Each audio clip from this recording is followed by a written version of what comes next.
So the rain brought lots of puddles, lots of happy wading birds, ducks and ibises and herons, and some new leaves on our lemon tree, and a new leaf on our banana tree, a brand new huge leaf on our banana tree, which is very exciting, and some very happy Seminole pumpkin behind me.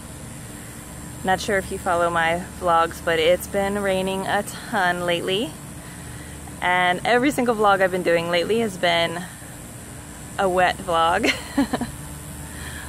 So it's been all good positive stuff. The rain feeds the plants and gives us all the needed moisture that we need. It's all good stuff. Very grateful for all this wonderful rain. I believe that going outside and connecting with nature can have a positive impact on your life.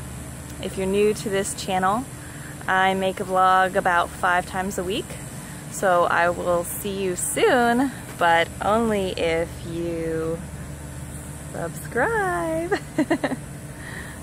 I just held it up upside down. But let me do this again. But only if you subscribe. So until we meet again, go outside and have a sublime day.